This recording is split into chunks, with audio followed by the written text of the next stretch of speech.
नमस्कार, मैं हूं डॉक्टर धर्मेंद्र आर पाटनी। मेरे YouTube चैनल रेवा एकेडमी में सभी अभ्यर्थियों का एक बार फिर से बहुत बहुत हार्दिक स्वागत है।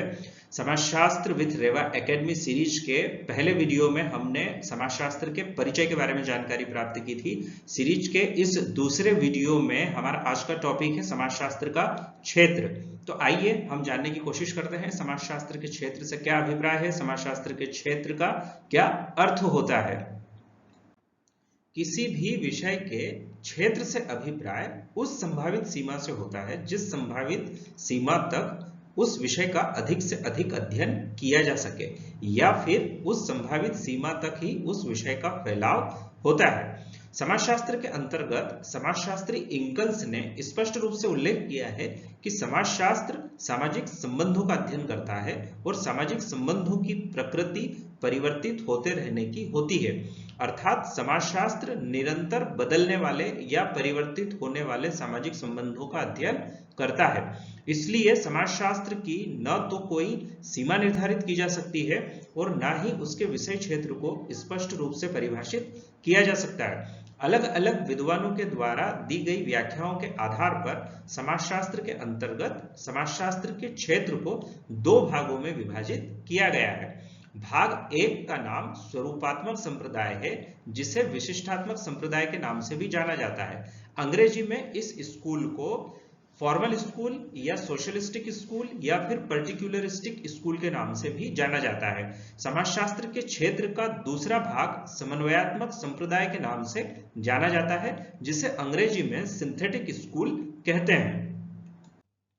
स्वरूपात्मक अथवा विशिष्टात्मक संप्रदाय के जनक अथवा प्रवर्तक जर्मनी के विद्वान जॉर्ज सिमेल हैं। जॉर्ज सिमेल के अतिरिक्त स्वरूपात्मक संप्रदाय के समर्थकों की सूची में वीरकांत, वॉनविच, मैक्स वेबर, टॉनिच, बोगल, रास, पार्क तथा बर्गेस जैसे समाजशास्त्रियों का नाम सम्मिलित है।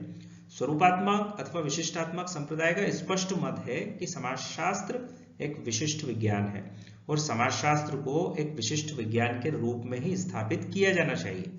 समाजशास्त्र को एक विशिष्ट विज्ञान का दर्जा मिले, इसके लिए यह आवश्यक है कि समाजशास्त्र समाज में पाए जाने वाले विभिन्न प्रकार के सामाजिक संबंधों का अलग अलग अध्ययन नहीं करे। इसके स्थान पर समाजशास्त्र को इन भिन्न भिन्न सामाजिक संबंधों के विशिष्ट स्वरूपों की पहचान करना है तथा उन विशिष्ट स्वरूपों का ही अध्ययन समाजशास्त्र विषय को करना है। समाजशास्त्री वॉनविच ने सामाजिक संबंधों के विशिष्ट स्वरूपों की एक सूची बनाई है। अपनी सूची में उन्होंने 650 सामाजिक संबंधों के स्वरूपों को सूचीबद्ध किया है और समाजशास्त्रियों को यह सलाह दी है कि सामाजिक संबंधों के इन्हीं विशिष्ट स्वरूपों का अध्ययन समाजशास्त्र के अंतर्गत किया जाना चाहिए। समाजशास्त्री सोरोकिन और फीचर ने समाजशास्त्र के स्वरूपात्मक संप्रदाय की आलोचना करते हुए यह कहा है कि सामाजिक संबंधों के विशिष्ट स्वरूपों का अध्ययन समाजशास्त्र के अतिरिक्त अन्य दूसरे सामाजिक विज्ञानों के द्वारा भी किया जाता है। दूसरी एक और बात फीचर और सोरोकिन ने यह कही है कि सामाजिक संबंधों के स्वरूपों तथा समाजीकरण के स्वरूपों में इस संप्रदाय ने कोई भेद नहीं किया है, जबकि सामाजिक संबंधों के अंतर्गत समाजीकरण के स्वरूपों के साथ साथ असामाजीकरण के स्वरूप भी मौजूद होते हैं। यदि हम सामाजिक संबंधों के स्वरूपों के उदाहरण की बात करें तो प्रेम, त्याग, दया, घृणा, सहिष्णुता तथा श्रम विभाजन, यह सब सामाजिक संबंधों के विशिष्ट स्वरूपों के उदाहरण हैं और समाजशास्त्र को इसी तरह के सामाजिक संबंधों के विशिष्ट स्वरूपों का अध्ययन सदैव करना चाहिए। स्वरूपात्मक संप्रदाय के प्रवर्तक जॉर्ज सिमेल ने इस संप्रदाय के मत और अवधारणाओं को स्पष्ट करने के लिए एक उदाहरण प्रस्तुत किया है। उन्होंने बताया है कि यदि हम एक ही आकार प्रकार की 3 बोतलें ले लें जो हूबहू दिखने में एक जैसी हैं, यदि हम उन 3 बोतलों के अंदर भिन्न भिन्न पदार्थ भर दें, एक के अंदर हमने पानी भर दिया है, एक के अंदर दूध भर दिया है और एक के अंदर शराब हमने भर दी है, और बोतल की आकृति को यदि हम स्वरूप मान लें और उनके अंदर जो हमने पदार्थ अलग अलग भरे हैं उन्हें हम अंतर्वस्तु मान लें, तो यह स्वरूप और अंतर्वस्तु एक दूसरे से अप्रभावित रहती है। स्वरूप और अंतर्वस्तु का एक दूसरे के ऊपर कोई भी प्रभाव नहीं होता है। ठीक उसी प्रकार से सामाजिक संबंधों के प्रकार भिन्न भिन्न हो सकते हैं और उन भिन्न भिन्न प्रकारों के विशिष्ट स्वरूप अलग अलग हो सकते हैं, और विशिष्ट स्वरूपों के अंदर जो भिन्न भिन्न सामाजिक संबंध होंगे वे सामाजिक संबंध और सामाजिक संबंधों का विशिष्ट स्वरूप एक दूसरे से बिल्कुल भी प्रभावित नहीं होंगे, वे अप्रभावित रहेंगे। इसे एक और उदाहरण लेकर हम आसानी से समझने की कोशिश करते हैं। मैं कुछ व्यवहार प्रतिमानों के बारे में यहाँ पर विवरण प्रस्तुत करता हूँ, और वे व्यवहार प्रतिमान समाज के जो सदस्य हैं उन सदस्यों में पाए जाते हैं। कई जो सदस्य हैं उनमें अनेक सदस्यों में ये व्यवहार प्रतिमान हो सकते हैं, जैसे कि दो व्यक्ति हैं जो एक दूसरे की सुरक्षा के प्रति गंभीर हैं, एक दूसरे की सुरक्षा का भाव रखते हैं। दो ऐसे व्यक्ति हैं जो कि एक दूसरे के प्रति समर्पण का भी भाव रखते हैं, वे एक दूसरे को कभी हानि नहीं पहुंचाना चाहते हैं, वे एक दूसरे के लिए हमेशा कुछ न कुछ समझौता अथवा सेक्रीफाइस करने के लिए तैयार रहते हैं, वे हमेशा एक दूसरे की देखभाल करते हैं। इस तरह के व्यवहार प्रतिमान समाज में दो भाइयों के बीच में भी पाए जा सकते हैं, पति पत्नी के बीच पाए जा सकते हैं, पिता पुत्र के बीच पाए जा सकते हैं, माता पुत्र के बीच पाए जा सकते हैं, पिता पुत्री के बीच पाए जा सकते हैं, दो मित्रों के बीच में भी पाए जा सकते हैं। यह व्यवहार प्रतिमान समाज में जहां कहीं पर भी जिन दो व्यक्तियों के बीच में पाए जाएंगे उन व्यक्तियों के अगर हम सामाजिक संबंधों की बात करें तो सामाजिक संबंध तो अलग अलग हो गए, भाई भाई के सामाजिक संबंध, भाई बहन के, पिता पुत्र के, दो मित्रों के और पति पत्नी के, लेकिन उन सभी दो व्यक्तियों के बीच में यह व्यवहार प्रतिमान एक जैसे हैं। तो हम इन सभी सामाजिक संबंधों का अलग अलग अध्ययन करने के स्थान पर स्वरूपात्मक संप्रदाय के मत के अनुसार हम उन संबंधों के एक विशिष्ट स्वरूप की पहचान कर लें, और वह विशिष्ट स्वरूप क्या होगा यदि हम उसकी पहचान करें तो भाई भाई, पिता पुत्र, माता पुत्री और मित्र के बीच में जो समान व्यवहार प्रतिमान है, इसके आधार पर हम एक विशिष्ट स्वरूप को पहचानने पर यह पाएंगे कि वह विशिष्ट स्वरूप प्रेम का होगा।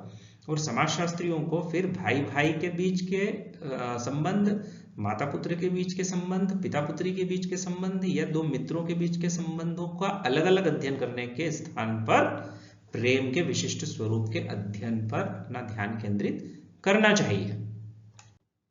समाजशास्त्र के क्षेत्र के अंतर्गत समन्वयात्मक संप्रदाय अथवा सिंथेटिक स्कूल के प्रवर्तक समाजशास्त्री सोरोकिन है।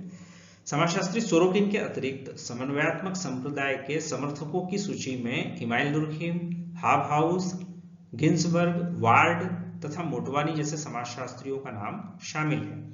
समन्वयात्मक संप्रदाय का स्पष्ट मत यह है कि समाज की प्रकृति किसी भी जीवधारी के शरीर के समान है और किसी भी जीवधारी के शरीर के सभी अंगों का जो आपस में जुड़ाव और समन्वय होता है, ठीक इसी प्रकार से समाज के अंदर भी उसके सभी अंगों का आपस में संबंध, जुड़ाव और समन्वय मौजूद होता है, और समाजशास्त्र को इसी समन्वय का अध्ययन करने में स्वयं को लगाना चाहिए। समाजशास्त्र इसी समन्वय का अध्ययन करेगा। किसी जीवधारी के शरीर के अंदर जो एक से अधिक अंग होते हैं, वे सभी अंग अपने आप में अपना कोई स्वतंत्र वजूद नहीं रखते हैं। जब तक कि वे सभी अंग एक निश्चित क्रम में जुड़ नहीं जाएं, उन सबके बीच में आपस में एक विशेष प्रकार का संबंध स्थापित नहीं हो जाए और वे सारे अंग एक दूसरे पर विशेष रूप से निर्भर भी होते हैं, तो इन सभी अंगों का जो जुड़ाव, अंतःसंबद्धता और अंतर्निर्भरता होती है, ठीक इसी प्रकार का जुड़ाव, अंतःसंबद्धता और अंतर्निर्भरता समाज के भीतर भी उसके अंगों के बीच में मौजूद होती है। किसी एक समाज में जो जनसंख्या होती है, जो अनेक लोग होते हैं, उन लोगों के द्वारा भिन्न भिन्न प्रकार के समूह निर्मित होते हैं और वो भिन्न भिन्न प्रकार के समूह मिलकर समाज के कई अंगों का, उपभागों का या उपव्यवस्थाओं का निर्माण करते हैं। तो समाज के अंदर भी शरीर की ही भांति कई तरह के भाग होते हैं, कई तरह के अंग होते हैं, और ये सारे अंग, भाग, उपभाग, उपव्यवस्थाएं एक निश्चित क्रम में जब जुड़ती हैं तभी समाज का अस्तित्व भी कायम हो पाता है। जिस तरह से शरीर के सभी अंग आपस में जुड़े हुए होते हैं, ठीक उसी प्रकार से समाज के भी सारे अंग आपस में विशेष प्रकार से एक विशेष अरेंजमेंट के द्वारा जुड़े होते हैं उन सबके बीच में अंतःसंबद्धता भी होती है और आपस में एक दूसरे के ऊपर वे निर्भर भी होते हैं। और उन समाज के सभी अंगों के बीच में जो विशेष समन्वय स्थापित होता है, वह समन्वय ही वास्तव में समाज के अस्तित्व को बनाता है। यदि समाज के सारे अंगों के बीच का समन्वय समाप्त हो जाएगा तो समाज का वजूद भी समाप्त हो जाएगा और इन सभी अंगों का आपस में कोई स्वतंत्र वजूद भी नहीं होता है। और ठीक उसी प्रकार से इनके बीच के समन्वय की समाप्ति पर समाज का वजूद भी नहीं होता है। और समाजशास्त्र इन्हीं समाज के सभी अंगों के बीच जो स्थापित समन्वय है उसी के अध्ययन में स्वयं को लगाएगा। हमने समझा कि समाजशास्त्र में स्वरूपात्मक संप्रदाय समाजशास्त्र को एक विशेष विज्ञान का दर्जा देना चाहता है। समाजशास्त्र एक विशिष्ट विज्ञान के रूप में स्थापित होना चाहिए। इसके ठीक विपरीत समन्वयात्मक संप्रदाय अथवा सिंथेटिक स्कूल समाजशास्त्र को एक सामान्य विज्ञान बनाने पर जोर देता है। समाजशास्त्र एक सामान्य विज्ञान की तरह स्थापित होना चाहिए। समाज में व्याप्त अलग अलग प्रकार के जो सामाजिक संबंध हैं, इन सब अलग अलग प्रकार के सामाजिक संबंधों का अध्ययन अलग अलग सामाजिक विज्ञान करता है। इन समस्त सामाजिक विज्ञानों के बीच में समन्वय स्थापित करने का कार्य समाजशास्त्र करेगा। यह समन्वयात्मक संप्रदाय का मत है। इस मत को और स्पष्ट करने के लिए प्रवर्तक सोरोकिन और समाजशास्त्री बीर स्ट्रीट ने एक तालिका बनाई है। उस तालिका में समाज में व्याप्त कई प्रकार के सामाजिक संबंध हैं और सभी सामाजिक संबंधों के तत्व अथवा एलिमेंट भी भिन्न भिन्न होते हैं। मान लीजिए समाज में व्याप्त आर्थिक संबंधों के तत्व ABC और DEF हैं। समाज में व्याप्त राजनीतिक संबंधों, धार्मिक संबंधों, वैधानिक संबंधों तथा मनोरंजनात्मक संबंधों के एलिमेंट्स या तत्व क्रमशः ABC GHI, ABC JKL, ABC MNO, ABC PQR है। यदि हम इन सभी अलग अलग प्रकार के सामाजिक संबंधों को ध्यान से देखें, उनके तत्वों को तालिका में ध्यान से देखें, तो इन सभी संबंधों में कुछ तत्व सामान्य हैं, कॉमन है, एक जैसे हैं। यह जो एक जैसे तत्व, यह जो कॉमन तत्व ABC हैं, समाजशास्त्र इन्हीं कॉमन और सामान्य तत्वों के अध्ययन में स्वयं को लगाएगा। समाजशास्त्र इन्हीं कॉमन तत्वों का अध्ययन करेगा। यही समन्वयात्मक संप्रदाय का स्पष्ट मत है। समाजशास्त्र विद रेवा एकेडमी सीरीज में प्रस्तुत वीडियो के कंटेंट के बारे में अपनी राय मुझे कमेंट बॉक्स में जरूर बताएं। यह भी बताएं कि ये वीडियो और यह कंटेंट आप लोगों की तैयारी और आप लोगों के अध्ययन में किस तरह से सहायक सिद्ध हो रहा है। बहुत ही जल्द PSC के अभ्यर्थियों के लिए भी एक वीडियो सीरीज प्रस्तुत करने की योजना है। तो बने रहिए रेवा एकेडमी के साथ में। आप सभी का समय शुभ हो। बहुत बहुत धन्यवाद।